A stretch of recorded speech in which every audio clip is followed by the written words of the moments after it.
Elle a brisé le silence.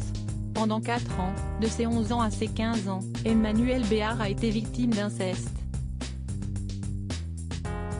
L'actrice dévoile le récit traumatisant des abus qu'elle a subis plus jeune dans un documentaire intitulé Un silence si bruyant, qui sera diffusé le 24 septembre prochain sur M6. Celle dont le visage a été révélé par Manon des Sources s'est confiée dans l'édition du Elle parue en kiosque le jeudi 14 septembre.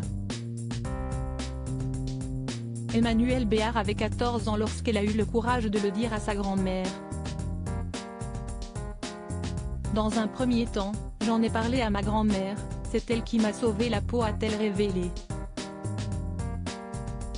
C'est plus tard que la comédienne s'est confiée à ses parents, Guy Béard et Geneviève Galéa. Malheureusement, elle n'a pas trouvé d'oreille attentive.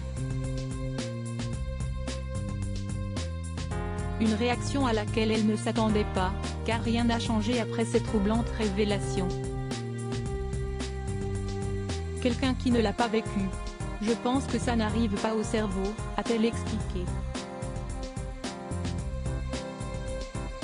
Si est-ce forcément ça, ou est-ce ce que ça peut être d'autre? On ne peut pas être abandonné par ceux qui vous aiment. Moi, je pouvais dire il faut qu'on me sauve, mais j'étais incapable de donner des détails. À 14 ans, on n'a pas envie de donner des détails sexuels.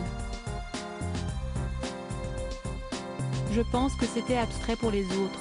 Mais pas question pour l'ancienne épouse de Daniel Auteuil, d'en vouloir à ses parents qui, elle l'espère, réagiront positivement au documentaire.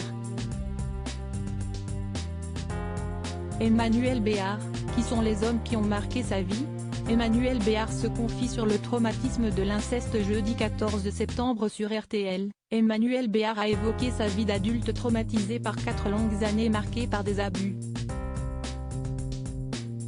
J'ai fait des enfants, je me suis mariée et donc quelque part, j'ai couru très loin, très vite. Et puis je tombais fréquemment, a-t-elle expliqué. Avant de poursuivre sur les séquelles de cette période, je faisais des nuits blanches, je prenais des somnifères, les séquelles envahissaient mon quotidien et ma vie.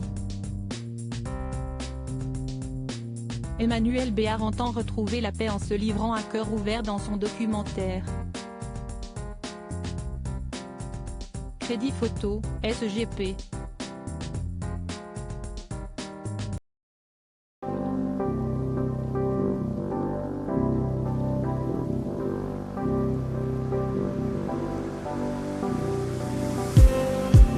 Just